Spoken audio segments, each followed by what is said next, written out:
Amen. Bonsoir la famille. Ce soir, dans le cadre de notre programme de prière, nous allons partager une pensée autour d'un verset que le Seigneur a déposé dans mon cœur. Nous sommes dans le psaume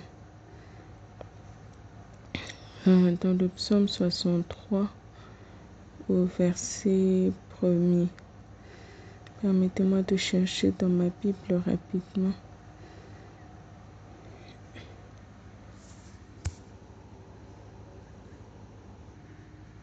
La Bible nous dit, psaume 63, verset 1, psaume de David, lorsqu'il était dans le désert de Juda. Ô Dieu, tu es mon Dieu, je te cherche. Mon âme a soif de toi, mon corps soupire après toi, dans une terre aride, desséchée sans eau. Amen.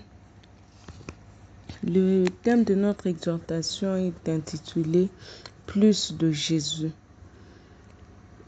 Pourquoi plus de Jésus dans nos vies, dans nos familles, dans nos couples? Pourquoi plus de Jésus? Et comme nous avons lu tout à l'heure dans le psaume 63, David dit son corps soupire après Dieu, après Jésus, dans une terre aride, dans une terre desséchée. Aujourd'hui, nos vies, nos familles, nos couples sont vraiment fragilisés, sont vraiment menacés. Et le monde d'aujourd'hui est semblable à une terre aride. Il est semblable à une terre desséchée, tellement le mal est en train de croître. Il y a la dépravation des mœurs. Il y a la normalisation de certains interdits. C'est que hier, on considérait comme interdit. Aujourd'hui, on est en train de normaliser ça. Avec la prolifération des réseaux sociaux, de l'Internet. Donc, tout ce qui était caché hier, tout ce qui se faisait en secret hier, aujourd'hui, c'est devenu normal de mettre ça sur la place publique à travers Internet. Aujourd'hui, c'est devenu compliqué de protéger sa famille. C'est devenu compliqué de protéger ses enfants parce que le mal est en train de croître chaque jour. On est en train de voter des lois qui sont en train de pervertir, de piétiner tout ce qu'on pouvait considérer comme valeur familiale.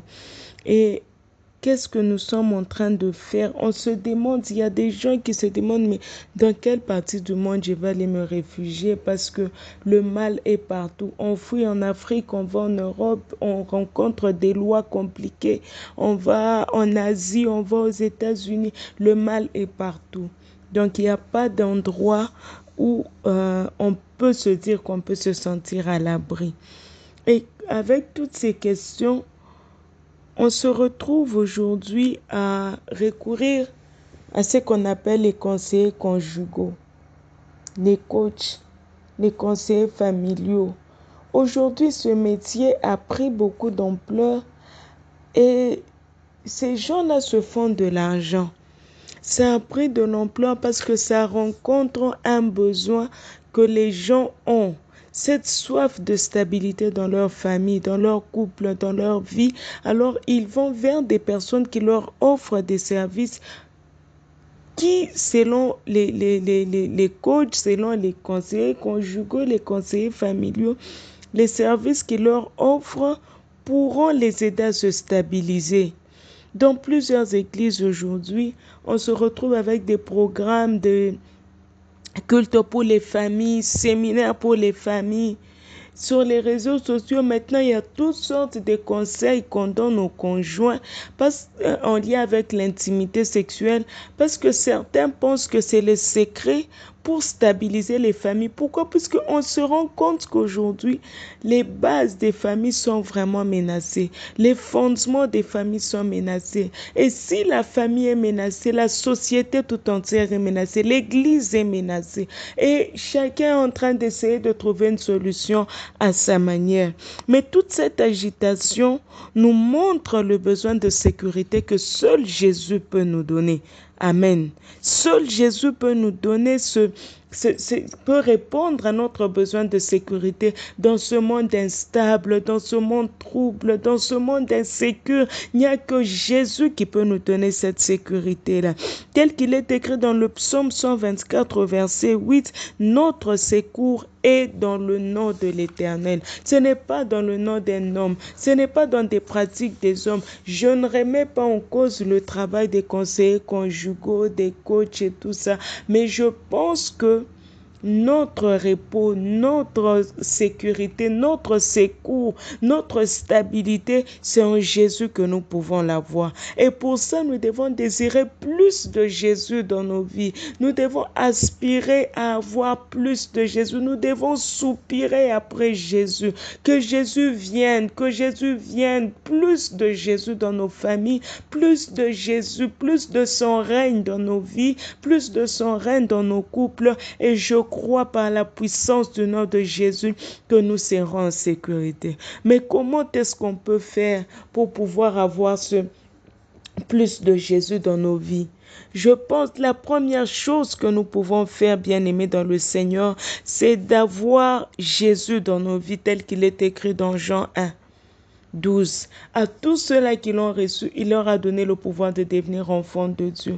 Pour pouvoir réclamer le règne de Jésus, pour pouvoir désirer plus de Jésus dans nos vies, nous devons commencer par lui confier nos vies. Nous devons commencer par lui appartenir. Nous devons commencer par lui donner nos vies. Nous devons commencer par l'accepter comme Seigneur et Sauveur afin de pouvoir avoir cet accès, de le désirer, de le rechercher, de l'inviter davantage dans nos vies. Si nous sommes loin de lui par une vie de péché, s'il ne nous connaît pas puisque nous ne lui avons pas donné nos vies, puisque nous ne sommes pas ses enfants, il sera difficile pour nous de lui inviter dans nos vies. La deuxième chose que nous pouvons faire, c'est de faire grandir la relation. Il est vrai que nous avons donné nos vies à Jésus. Maintenant, il faudrait que nous puissions entretenir cette relation-là. Lorsque nous donnons nos vies à Jésus, nous devenons enfants de Dieu. Mais le souhait de Dieu, c'est que nous puissions croître dans notre relation d'enfants de Dieu. Que nous puissions quitter du lait maternel, que nous puissions monter vers des repas consistants. Mais pour monter, il faudrait que nous puissions développer des moments d'intimité avec notre Dieu. Des moments de seul à seul, des moments de cœur à cœur avec notre Dieu, que nous ne puissions pas attendre seulement les programmes des cultes, comme on a culte 2 fois, 3 fois la semaine, et sont ces jours-là que nous prions. Non, Dieu attend de nous que nous puissions développer des cultes personnels, dans nos familles, que nous puissions développer le culte, dans les églises, que nous puissions participer au culte, que nous puissions vraiment travailler le culte individuel, le culte en famille, le culte communautaire à l'église, que nous puissions mettre de la valeur dans ces 3 cultes ici, afin de maintenir cette flamme allumée, afin de maintenir notre intimité, afin de chercher toujours continuellement la face de l'Éternel. La troisième chose que nous pouvons faire, c'est de méditer sa parole. Dans Josué 1, la Bible dit que ce livre de la loi ne s'éloigne point de ta bouche. Médite-le jour et nuit.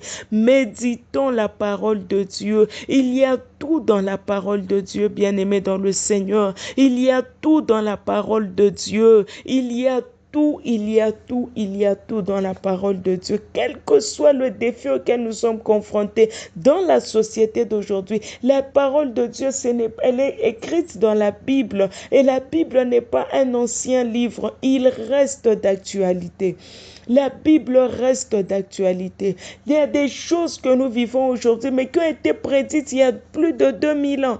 Elles ont été prédites il y a plus de 2000 ans dans l'Ancien Testament. On a parlé de l'homosexualité que nous sommes en train de voir aujourd'hui. On a parlé de la dépravation des mœurs que nous sommes en train de voir aujourd'hui. On a parlé des guerres, on a parlé de tous les conflits, de tous les fléaux que nous sommes en train de voir dans la Bible. Mais C'est un livre qui a été écrit il y a plusieurs années. Il y a des milliers d'années que cela a été écrit. Mais la Bible reste d'actualité. Alors méditons continuellement la Bible. Et c'est sur base de la connaissance que nous avons de Dieu que nous pouvons l'inviter. C'est sur base de la connaissance que nous avons de Jésus. Et cette connaissance, nous la puisons dans la parole de Dieu. Et c'est alors que nous pouvons le désirer. C'est alors que nous pouvons connaître ses principes. Nous pouvons connaître ses lois et c'est sur cette base-là que nous pouvons maintenant nous prévaloir du droit de l'inviter dans nos vies. Amen les mamans. Un autre moyen pour nous de pouvoir garder, de pouvoir inviter Jésus, c'est de mener une vie de sanctification. Pour désirer plus de Jésus dans nos vies, nous devons avoir une vie consacrée à Dieu. Nous devons avoir une vie de sanctification. L'Éternel n'exauce pas la prière du pécheur. L'Éternel n'exauce pas. C'est comme du bruit aux oreilles de l'Éternel. Mais si nous sommes consacrés à lui, si nous menons une vie qui est imparfaite de bonne odeur pour Dieu, pourquoi il va refuser? Pourquoi il va nous chasser loin de sa face? Pourquoi il va refuser de venir lorsque nous l'invitons? Pourquoi il va refuser de venir habiter en nous lorsque nous l'invitons? Puisque nous avons une vie propre, nous avons une vie consacrée, nous avons une vie de consécration. Le Seigneur viendra dans nos vies. Le Seigneur va venir. Il va amener plus de lui. C'est ça notre souhait ce soir. C'est que le Seigneur amène plus de lui dans nos vies. Plus de Jésus dans nos vies. Nous devons avoir les mêmes sentiments qui étaient en Jésus-Christ. Comme il est écrit dans Philippiens 2:5. Nous devons avoir les mêmes sentiments qui étaient en Jésus-Christ. Afin qu'il vienne, qu'il le regarde et qu'il voit les sentiments qui étaient en lui, qu'il regarde et qu'il voit son identité en nous, qu'il voit sa marque en nous. Mais c'était quoi au fait les sentiments qui étaient en Jésus? Il y avait l'amour, l'humilité, la fidélité, la compassion, le pardon, le service. Il y avait plusieurs sentiments positifs qui étaient en Jésus. Et lorsque Jésus nous regarde, qu'est-ce qu'il voit? Lorsque Jésus nous regarde, est-ce qu'il peut s'identifier à nous? Quand Jésus nous regarde en tant que chrétien, chrétien signifie comme Christ. Mais est-ce que quand il nous regarde, il voit des chrétiens? Est-ce que quand il nous regarde, il voit les sentiments qui étaient en lui? Mais s'il les voit en nous, gloire à Dieu. Et le Seigneur voit les sentiments qui étaient en lui, en nous. Il va venir lorsque nous allons désirer plus de lui. Il va venir lorsque nous allons désirer plus de lui. Amen. Plus nous nous approchons de Dieu, il nous communique sa nature. Nous voulons plus de Jésus dans nos vies.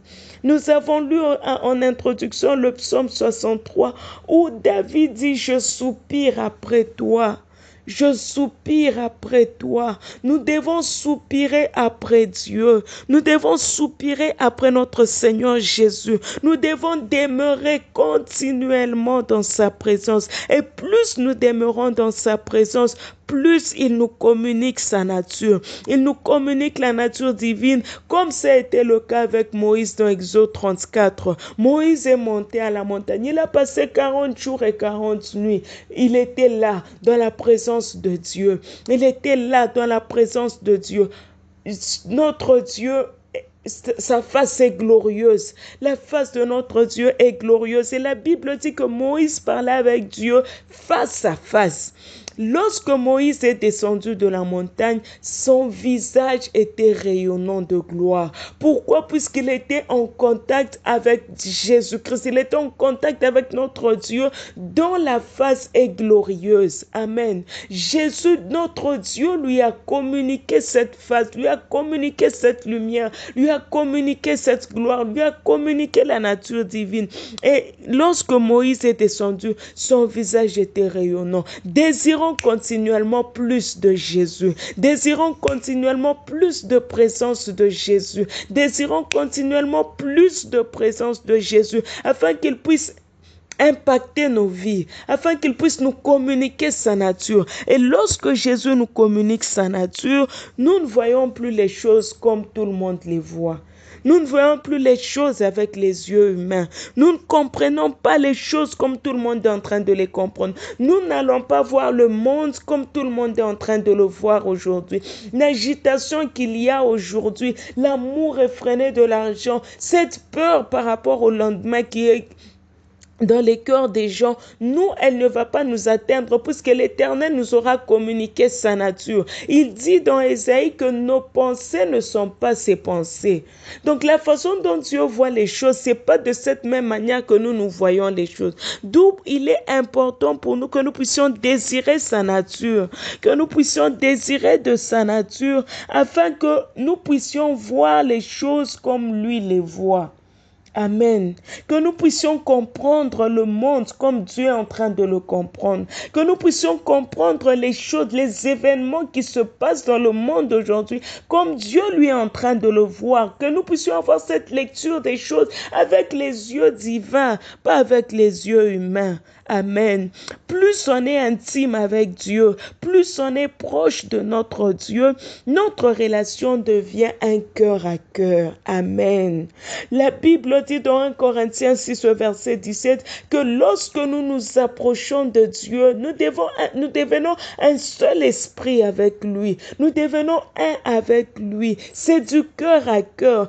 Anne, quand elle est montée à Silo et qu'elle a commencé à parler à Dieu, elle était dans la présence de Dieu. Elle s'éloignait de sa famille. Elle s'éloignait de sa rivale. Elle est partie dans la présence de Dieu.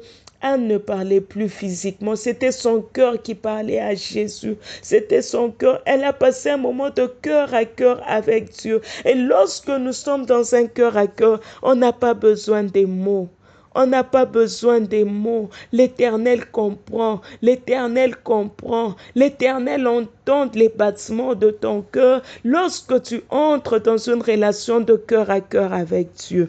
Et c'est ça notre souhait pour 2025, que nous puissions aller dans une relation de cœur à cœur avec notre Dieu. Et pour ça, il nous faut plus de Jésus dans nos vies. Il nous faut plus de Jésus dans nos vies. On ne va pas chercher Jésus seulement comme un sauveur.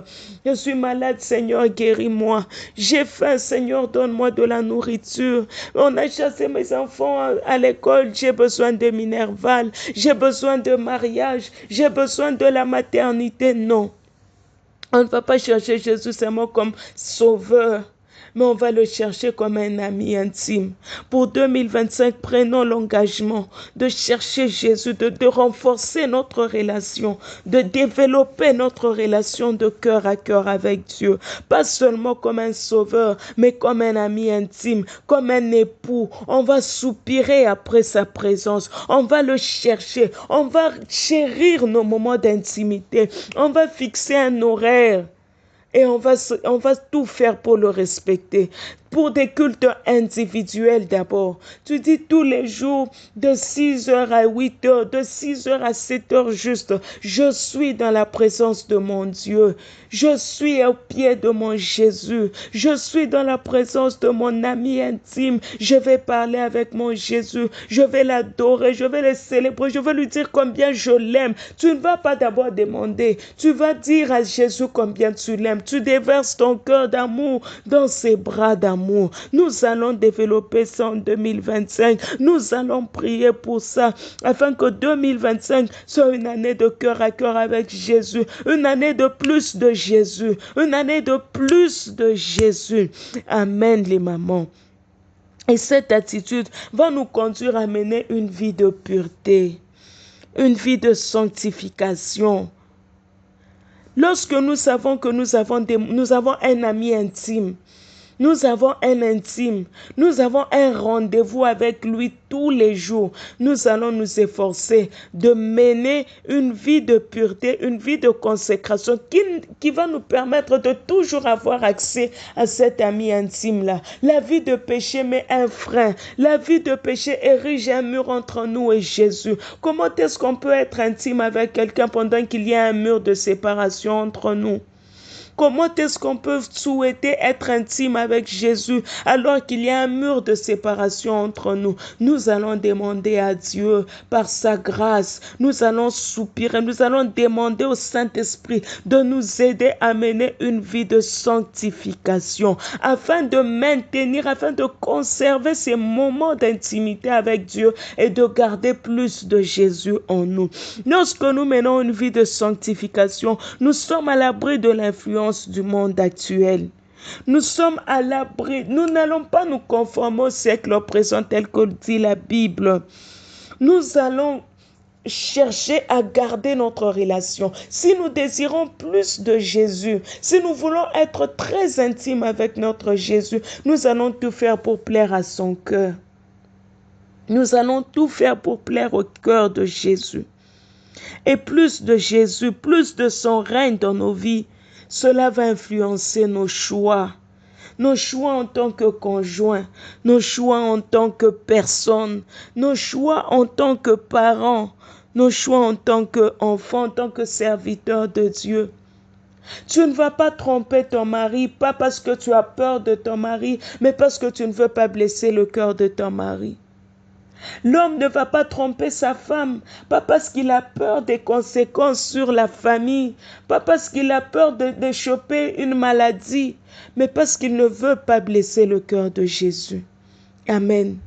Les enfants seront obéissants envers leurs parents, pas parce qu'ils ont peur d'un châtiment, pas parce qu'ils ont peur qu'on puisse les fouetter, mais parce qu'ils ne veulent pas blesser le cœur de leur ami intime, parce qu'ils ne veulent pas perdre ce plus de Jésus en eux. Ils veulent garder plus de Jésus. Tant que nous voulons garder plus de Jésus, que ce soit dans le ministère, nous allons faire des choses pour plaire à Jésus et non par orgueil et non par vaine gloire. Nous allons faire des choses pour plaire à Jésus. Et c'est de ça que nous avons besoin aujourd'hui.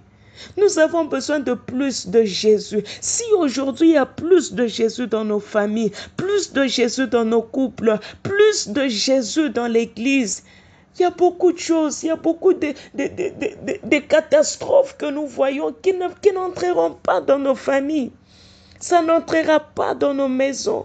Ça n'entrera pas dans nos couples. Parce que chacun des conjoints va chercher à plaire d'abord à Jésus. Chacun des conjoints ne sera pas hypocrite parce que Jésus sonde les cœurs et les reins. Il va chercher d'abord à maintenir sa relation avec Jésus et il ne blessera pas le cœur de Jésus. Les sentiments qui étaient en Jésus, c'était des sentiments de fidélité, des sentiments d'amour, de pardon, de patience. Et si nous les cultivons dans nos vies aujourd'hui, les familles seront stables, les couples seront stables, l'église sera stable, le ministère sera stable, parce que nous avons les sentiments qui sont en Jésus et nous ne voulons pas blesser son cœur. C'est pourquoi j'insiste sur le fait que ce dont nous avons besoin aujourd'hui, ce n'est pas de courir à gauche, à droite, c'est de plus de Jésus. Plus de Jésus. Plus de Jésus dans nos vies. Nous allons demander à Dieu qu'il nous aide afin que son règne soit plus tangible dans nos vies. Que son règne soit plus visible. Que ce plus que nous sommes en train de chercher soit visible. Que cela impacte notre comportement en tant qu'enfant de Dieu, notre comportement en tant que conjoint, notre comportement en tant que parent, en tant que serviteur de Dieu, en tant que servant de Dieu, que notre comportement soit impacté par le plus de Jésus que nous avons dans nos vies. Que le plus de Jésus vienne combler les insuffisances, que le plus de Jésus vienne combler les gaps que nous avons. Je prends l'exemple d'un couple. Aucun des conjoints n'est parfait. Tel que nous sommes, pour ceux-là qui sont mariés, aucun des conjoints n'est parfait. Nous allons demander à Dieu que le plus de Jésus qui vient puisse venir combler le gap, afin que nous n'ayons pas dépensé d'aller chercher le vide que l'autre n'arrive pas à combler à l'extérieur, mais que nous puissions aller le chercher en Jésus. Amen. Si le conjoint fait des choses de 1 à 8, il y a 2 qu'ils n'arrivent pas à faire, au lieu d'aller chercher ce 2-là ou ce 20% à l'extérieur, que nous allions auprès de Jésus. Afin que Jésus nous enseigne le contentement, que Jésus nous enseigne la patience, que Jésus nous enseigne c'est quoi aimer, c'est quoi être soumis, c'est quoi pardonner, que Jésus nous apprenne ça, que nous n'allions pas chercher ça à l'extérieur, mais que nous puissions puiser cela auprès de Jésus qui, par sa présence dans nos vies, vient combler le gap. Et pour cela, nous devons remettre Jésus au centre de nos familles. Nous devons remettre Jésus au centre de nos couples. Nous devons remettre Jésus au centre de nos vies. Il y a des personnes qui, lorsqu'ils sont en train de faire l'ordre des priorités dans leur vie, c'est d'abord leur couple, c'est d'abord leurs enfants, c'est d'abord l'argent. Et puis Jésus vient après. Non, bien-aimés, remettons Jésus au centre. Remettons Jésus au centre de tout. Que Jésus soit le fondement de nos vies. Que Jésus soit le fondement de nos couples. Que Jésus soit le fondement de nos familles. Remettons Jésus, plus de Jésus dans nos vies. Que nous puissions saturer nos maisons par la présence de Jésus. Désirons, soupirons après la présence de Jésus. Plus de Jésus dans nos vies. Afin que nous puissions voir comme Dieu voit. Même à travers les épreuves qui peuvent nous arriver. Que nous puissions en tirer des leçons comme Jésus veut que nous puissions le faire.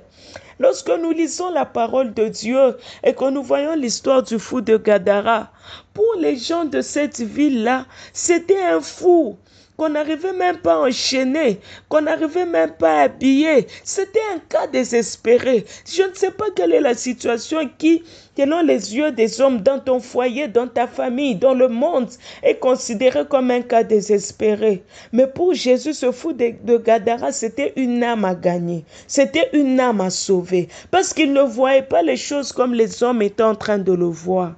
Amen. Lorsqu'on prend le prophète Ézéchiel et qu'on l'amène dans la vallée aux ossements desséchés. Mais les ossements desséchés, c'est quelque chose de fini. C'est quelque chose de fini. Il n'y a plus de vie là-bas. Mikou et Kaouka, il n'y a plus de vie là-bas. Pour les gens, c'était aussi un cas fini, un dossier clos. On ne peut plus rien faire. On ne peut plus agir là-bas. C'est peut-être un cas de maladie. C'est peut-être... Mais les yeux de Dieu, quand il voyait dans cette vallée aux ossements desséchés, il était en train de voir une grande armée. Plus de Jésus va nous permettre de voir les choses différemment. Plus de Jésus dans notre famille. Plus de Jésus dans notre vie, plus de Jésus dans notre couple va nous permettre de voir les choses différemment. En 2025, désirons plus de Jésus. Pour cette année qui se pointe à l'horizon, désirons plus de Jésus dans les différents domaines de nos vies. En tant que serviteurs, servants de Dieu, désirons plus de Jésus dans le ministère. Désirons plus de Jésus dans nos églises. Désirons plus de Jésus dans nos vies. Désirons plus de Jésus dans nos couples. Désirons plus de Jésus dans nos familles, dans la vie de nos enfants. Désirons plus de Jésus. Plus de Jésus, plus de Jésus, plus de Jésus. Et nous n'allons pas nous agiter, nous n'allons pas suivre le mouvement du monde. Nous serons au-dessus de la mêlée parce que plus de Jésus nous rend légers. Plus de Jésus nous élève au-dessus des vagues. Plus de Jésus nous élève au-dessus des attaques, au-dessus de l'oppression. Plus de Jésus nous permet de voir différemment dans nos épreuves. Même quand le vent souffle, la tempête se lève. Si nous avons plus de Jésus, nous allons garder les yeux ouverts, même dans le vent. Même dans la tempête, même dans l'adversité, même quand le ciel semble obscur, plus de Jésus nous permet de voir plus clair. Désirons plus de présence de Jésus dans nos vies, dans nos familles, dans nos maisons, dans le nom puissant de Jésus-Christ. Amen. Que Dieu nous bénisse.